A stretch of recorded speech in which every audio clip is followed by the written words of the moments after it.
గాంధీ భవన్ లో ఏఐసీసీ కార్యదర్శుల సమావేశం కొనసాగుతుంది. 40 మందికి గాంధీ భవన్ సిబ్బంది ప్రత్యేక ఆహ్వానం పంపింది. కానీ సమావేశానికి 30 మందే హాజరయ్యారు. పార్టీ సంస్థాగత అంశాలపై ఏఐసీసీ కో ఇన్ఛార్జీలు విశ్వనాథ్ చర్చిస్తున్నట్లు తెలుస్తోంది. పార్టీ బలోపేతానికి తీసుకోవాల్సిన జాగ్రత్తలపై చర్చిస్తున్నట్లు సమాచారం. త్వరలోనే కార్యవర్గం ఏర్పాటు కానున్న నేపథ్యంలో ఈ సమావేశానికి ప్రాధాన్యత ఏర్పడింది.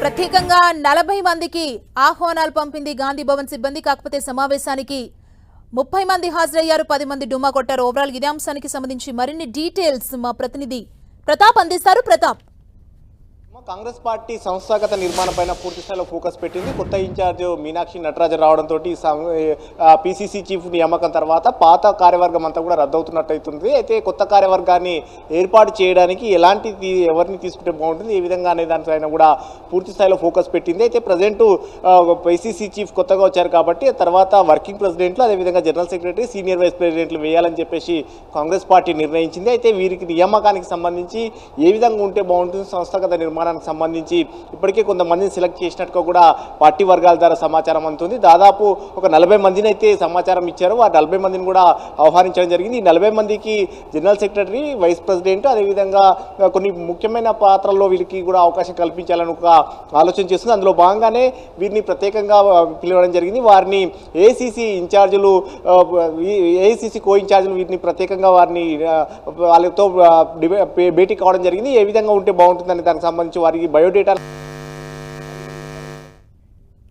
పార్టీకి ఇచ్చిన సేవలేంటి, మరి అంశాలకు సంబంధించి కూడా డిస్కషన్ చేస్తున్నారు. ముఖ్యంగా ఏఐసీసీ ఇన్ఛార్జ్ విశ్వనాథన్, అదేవిధంగా ఏఐసీసీ ఇన్ఛార్జ్ కో ఇన్ఛార్జ్ గా ఉన్న విశ్వనాథన్, వీరిద్దరు కూడా ప్రత్యేకంగా వీరితో భేటీ కావడం జరిగింది. వారందరినీ కూడా 1 by 1 తీసుకొని పార్టీకి సంబంధించిన సంస్థాగత నిర్మాణం సంబంధించి గతంలో పార్టీలో ఏ విధమైన సేవలు అందించారు, పోస్టులు ఆశిస్తున్నారని దానికి సంబంధించి ప్రధానంగా చర్చిస్తున్నట్టు తెలుస్తుంది. సో మొత్తం మీద వీరికి సంబంధించి నెక్స్ట్ సీనియర్ వైస్ ప్రెసిడెంట్లు, అదేవిధంగా జనరల్ సెక్రటరీకి సంబంధించిన పోస్టులకు సంబంధించి పైనే ప్రధానమైన ఫోకస్ పెట్టినట్టుగా తెలుస్తుంది. వీటిని ఈ నెలాఖరు లోపు కూడా భర్తీ చేయాలని కూడా ఆలోచించేస్తున్నారు. గతంలోనే పార్టీ కార్యవర్గాన్ని భర్తీ చేయాలని చెప్పేసి నిర్ణయించినప్పటికీ ఏఐసీసీ ఇన్ఛార్జ్ ఆలప్సనల్గా మారడం దీపాదాస్ మున్షి మారడంతో మీనాక్షి నటరాజన్ వచ్చారు. కాబట్టి మీనాక్షి నటరాజన్ వీరికి సంబంధించి ఏ విధంగా ఉంటుందనే దానికి సంబంధించి ఇప్పటికే ఒక ఎంపిక చేసిన, అంటే ఒక సెలక్షన్గా కొంతమందిని అయితే అనుకున్నారు.